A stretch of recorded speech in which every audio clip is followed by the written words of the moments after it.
Hello, welcome to today's HR Huddle, and with me is my partner, Jennifer Wilson. Jen, thank you for joining me today.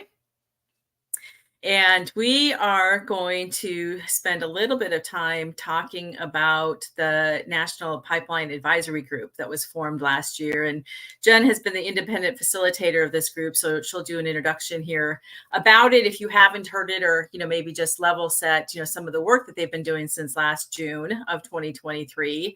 And then we wanted to start talking about some things that both firms and those in accounting, whatever your role might be in the accounting profession, that you can do to start increasing the pipeline of talent that want to choose the accounting profession and then stay in the accounting profession. So that's been the focus, of this pipeline advisory group, is saying, how do we increase the pipeline, both by, attracting people to it and then having people want to stay and choose it as a career choice. So Jen, maybe I'll let you give a little bit of background about the group itself and maybe the work that you've been doing so far. And then we could dive into the one area that we're going to tackle today. We'll have follow-up conversations on this topic in future HR huddles, but we thought we would dissect one topic today. Great. Tamera, thank you for the setup. And, talent pipeline affects all of us. Employers are the beneficiaries when we have enough people and when we have sort of plentiful pipeline, lots of people that want to work at our organizations or firms, that's to our benefit. And when it's scarce, it really creates a difficult environment. It makes it difficult to serve the clients or the internal or external clients that we want to serve. It makes it difficult for us to feel like we have the appropriate level of bandwidth. That can create overwhelm, overwork, a whole bunch of issues abound in scarcity. And so this National Advisory Group, National Pipeline Advisory Group, NPAG for short, that I've been facilitating, along with my colleague Emily Brantz. By the way, there's a two-person facilitation team on the Convergence side for sure. That group is 22 stakeholders from all different perspectives, all different orientations in terms of what their positions are, what groups they belong to, what they care about. And we've all come together to talk about how, what's causing the scarcity today in our talent pipeline in accounting, and what could we do to attract more people to choose a profession in accounting and go on potentially to become licensed. And so that's what the group's been doing. We've been meeting since July of last year. We are data driven, so we've been really deeply steeped in data. We have reviewed over 25 independent third-party research reports, various data, mostly related to the barriers or hurdles or things that are making it unattractive or not work. And we've identified 6 key areas where we're really focusing, or what we call themes, where we have to create solutions as a profession in order to address the pipeline issues. And one of those areas, one of those thematic areas that just comes up again and again, and it comes up really in all of the other areas, is the need to tell a better story. And by the way, the 6 themes that are inhibiting our pipeline, they're not surprising. So the need to tell a better story probably didn't cause you to fall off your chair when you heard it. You thought, yeah, that makes sense. I've heard that before. And it's true. We do need to tell a better story. And it's not, some of us would think, well, does that mean like a better brand story on our website? Or, like, what do you mean by that? And so Tamera and I thought what we might do is kind of put this in the don'ts and the do's kind of. And this is just from our perspective. This is what we have seen in storytelling, and frankly, the mistakes that we make when we're telling a story. I thought about it today when I was talking to Tamera about some of the don'ts. I was like, I think I'm doing some of these don'ts, when I'm overworked or when I'm feeling a little bit stressed out. So anyway, we thought, each of us, every single person that might hear this recording, that this might touch, we can all do a better job of telling a compelling story about our profession, because we have a cool profession that we work in, a super cool profession. It can be lucrative, technology forward. We make a difference for others, my goodness. And yet we do some stuff that actually is sort of counter to it. So Tamera, I'll let you start with some of those don'ts, and then we can get into some do's. Okay.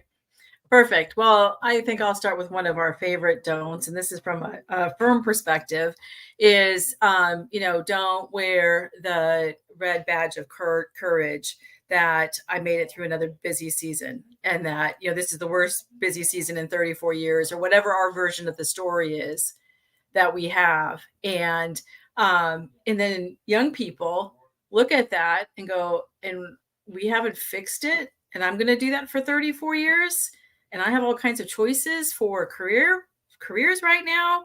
And by the way, lots of people, lots of industries outside of accounting want accounting professionals. And so we have to be very, very careful, about, what we're saying, both, in our workplaces, also at the kitchen table, and please not on social media, because that's where your young people gather. And by the way, if you want to see what the young people are saying about the profession, go to TikTok, because most of us are not out there, listening to what they're saying. But I think that's where I would start is, be careful about the complaining, be careful about those badges of honor that we wear, and, tout, but it does not paint a good picture for the profession. For sure. I love that, Tamara. And I don't love that we do that, but it's a very common mistake that we make, and we all do it. I think it's a form of sort of making ourselves feel better for the effort or something. And we want to make sure other people know what kind of effort we put in. So we put out on Twitter, just leaving the office on a Sunday or whatever, and just, I'm not saying, and I know Tamara's not saying this either. We're not saying tell a fakey story, by the way. Right. Sometimes that Sunday is a reality. Sometimes it was a rough, busy period or peak period. We know that. But we have to kind of think about, how am I packaging this and who am I telling it to? And is there a reason that I'm telling it in this format? Tamara mentioned TikTok as a place where young people who would be considering a career in business might go. Also Reddit, Fishbowl, Glassdoor, all those places are places that they're going to check out our profession. And it isn't just those of us who might be experienced like Tamara and Jennifer. It's also our young people, and they're out there kind of complaining and axe grinding about their employers. It's worth a read. It hurts our feelings. I will tell you, it is feelings hurting. You could also read any of the studies that NPAG has been researching on the accountingpipeline.org website. That's a great place to go to see some of the links to that research, and some of that might hurt our feelings too. But if this is the perception that they have, those are things that we could consider improving as it relates to the relationship that they have with us as employers and the experience that they have with our cultures and with us. But anyway, part of tell a better story is just stop telling a really sad one. Yeah, I think so. Well, do you have one? You want me to give you another one? Oh no, I'll yeah, I have another one. So I would also just say one of the don'ts is, don't minimize how lucrative this could be. Yeah. Our profession is one where you can, if you work right, you can make a great living. You can put your kids through college potentially if you're going to have a family, and you can buy a home, and you can, take vacations, and, you should be able to make a solid living. And sometimes we minimize that. We act like, here's all the rough stuff that I have to do, but we don't talk about the earnings potential, especially as it gets to be what I'll say senior manager, principal, partner, or controller, CFO. We just don't let people know what the earnings potential is. And I was with a wonderful, the future chair of the AICPA, Carla McCall, and she was talking about her cool firm, AAF CPAs, and she was saying that she's kind of experimenting with compensation transparency and being clearer with the younger levels when they're coming in, what the earnings potential as they move up are, so that they can see that they could both have diverse pathways, but they could also have strong earning potential.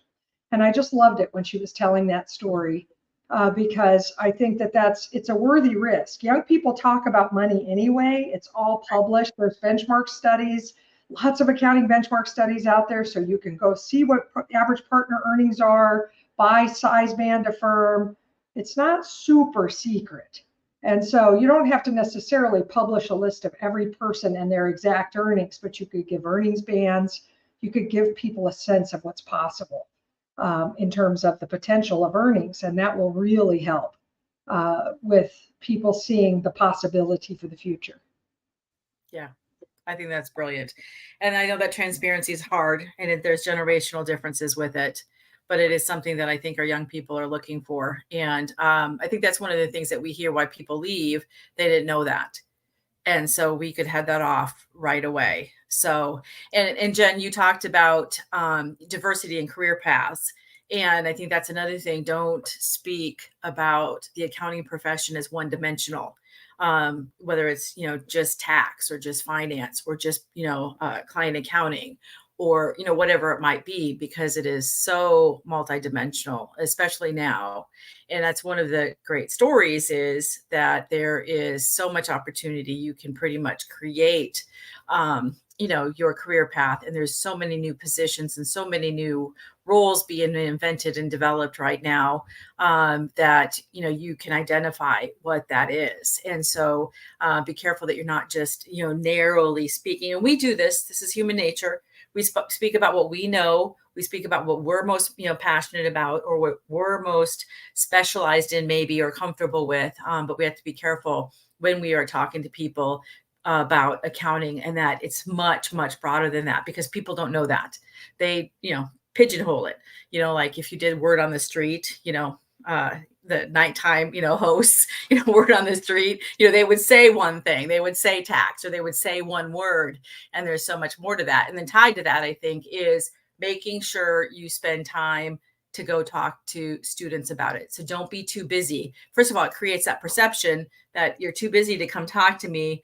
Wait a minute here. There's a disconnect on work-life balance and what you're doing. But then, secondly, if we're not talking to them, we're not building the pipeline and we're not talking to them about all the different possibilities so we can attract and to appeal to a whole diverse group of possible potential candidates for the accounting profession. And so making that time to go, speak to students, go, work, provide some case studies for professors, give real life examples, talk about the fun industries. We've got clients that, serve, the whole entertainment industry or, a technology, great big technology companies or medical companies or whatever it might be, not-for-profits, that really make a difference, that people really get lit up about their mission and vision. So anyway, don't withhold that. Go share it, with people. Yeah. So Tamera, right there, a middle school, high school, that's where a lot of people are making those career decisions, believe it or not, or their parents are. Their parents begin to influence. And so coming out and telling those stories early and often, and occasionally I mention this, and we do, Tamera and I, in coaching to our clients, and they'll say, man, we're buried. We don't have any capacity. We can't do it. And we're like, hey, you're not going to get any capacity if you don't do it. You've got to make the time to get out there, and preferably, bring young people with you. The young people will connect with young people, so make sure it's not just our most experienced people going on campus or going to these schools. See what kind of support you could provide to the high school teachers. Visit with high school guidance counselors and offer to talk about your profession on career day. Talk about the difference that you make with the clients that you serve. Talk about the relationships that you've had. That's one of the coolest things of all is that, like I've had client relationships for 35 years, people tell us, and they're the closest relationships. These people are, I've seen their children grow up and I've helped them fund their college educations, and they talk about these cool impacts they've had to entrepreneurial businesses in town, or that they've helped their clients find funding and grow, and all of these cool stories that I just think that the more you can connect those stories really in every community that you're in. And of course, you don't want to be that person, that guy or that gal that's talking about work all the time. So I'm not trying to make you do it at every dinner party or anything. But I do think that we tend to emphasize sort of the negative. And I think everybody does this. I don't meet very many people in any profession at a dinner party that are like, hey, man, I have a cool job. Or instead, like, here's all the stuff about my job that doesn't work. Human nature, I guess, the cynical negative instead of the positive and hopeful. But boy, if more of us would get out there and just occasionally tell the story, especially to audiences we haven't been in front of before, it will make a huge impact, a big ripple. Mm-hmm. For sure. I think the other limitation that we might portray is that it's kind of that one-dimensional also, but it's only about math.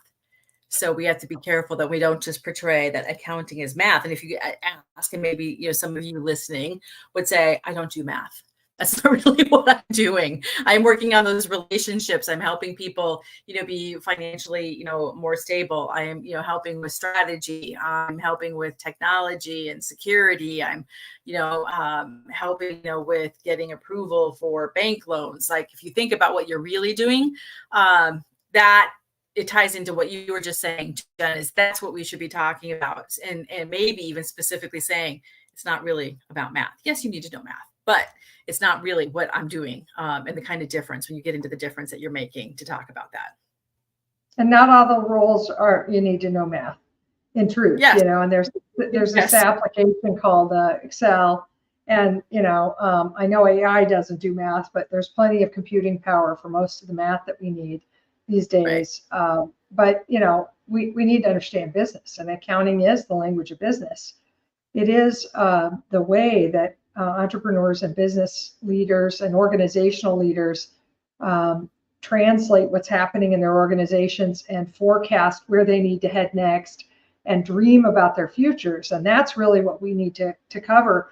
Now, Tamera and I have been together serving the accounting profession.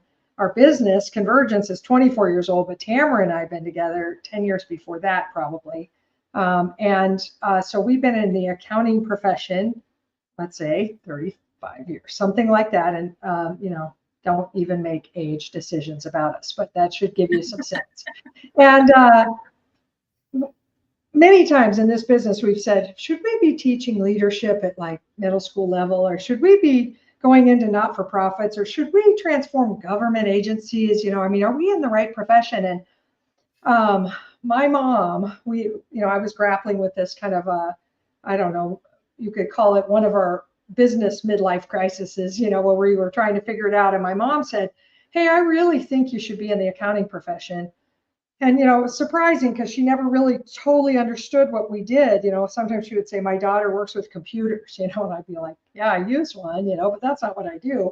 But anyway, she said, I think you should be in the accounting profession. I said, why? And she said, because the accounting profession is guardians of the world's economy. You guys are the ones that provide, assurance and confidence in the global markets. You guys are the sort of the guardians and the trusted, centurions caring after our economy. And if you are elevating leadership inside that, that's a really great and important place to be. And I brought that back to our team, and I was like, hey, my mom says that the accounting profession is the guardians of the world's economy, and that we should stay and assist the guardians, and my team was like, yeah, we like that, so that was the last time we contemplated that decision. But every once in a while I tell that story because I think we should be telling that to our teams. What are we doing here? Not my mom's story, but the idea that we are, protecting the public's interests. We are looking out for the United States economy here, for the US-based accounting profession. And that is a very important cornerstone to our global economy. And it is much bigger than any of us, any deliverable that we have today, any compliance that we're doing. And we just don't draw people to the kind of the higher calling of this work. Yeah. And of the daily work, the higher calling of each of our organizations. What is our mission? What is our vision? Where are we headed? And there's such a cool story to tell. We're technology forward, we're difference making, we're fun. It is fun. I have fun. Not always fun. Sometimes it's real work. But even that's fun because it's gratifying. Usually there's a very important interest at the end. So, and when you reach that and you've achieved that goal, it's very gratifying and fun. So anyway, Tamara and I we know that we all need to tell a better story about what we're up to for our teams to be motivated and for people to want to come along and join us and for clients and customers that we serve to feel better about it. And it's almost like we started this talking about growing the accounting pipeline, but I'm going to end it by saying this is kind of how to be happier in life. Mm-hmm.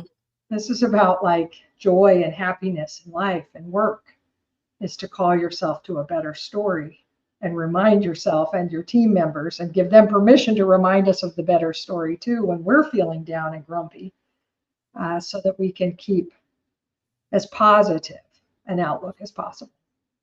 Yeah, I think that's a smart way to end. We talk about being 100% responsible, for the outcomes and my happiness in life. And so what we say matters. And we talk about words mattering and, positivity. And Jen, I'm going to circle back to what you said at the beginning. It doesn't mean be fake. We can be real. There are some tough times. There are some peak periods. There are some real deadlines. There are some, real maybe problems to solve or puzzles to sort out. But let's get in there together and let's figure that out. And we can do it. And, here's the difference we made by doing it. And, being called to that greater good and, head held high, I think makes a huge difference. So we'd love to hear what your story is and, how you tell it, or maybe how you're going to start telling it now after listening to this HR huddle, and anything that you might be doing within your organization or within your firm, you can share it with us. And we'll continue this conversation, both about the pipeline, but also, just how do we continue to elevate as a profession? Because there are so many opportunities in it. So yeah, Jen. And Tamara, I hate to do this, but we're in the middle of a survey in this process for the National Pipeline Strategic Plan. And we are asking for your input on this survey. And Caroline will put the survey link into social for us.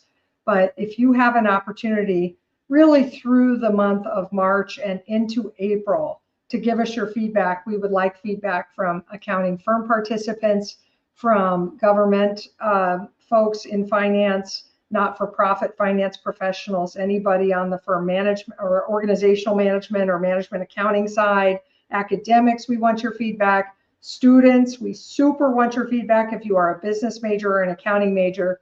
So please take the survey. We'd love to hear from you and get more ideas. It's more than tell a better story. We definitely want you to do that. But what else? And we'd love your help in prioritizing other solution ideas we have. So thanks for being in today. We're really grateful that you came. Awesome. Thank you very much.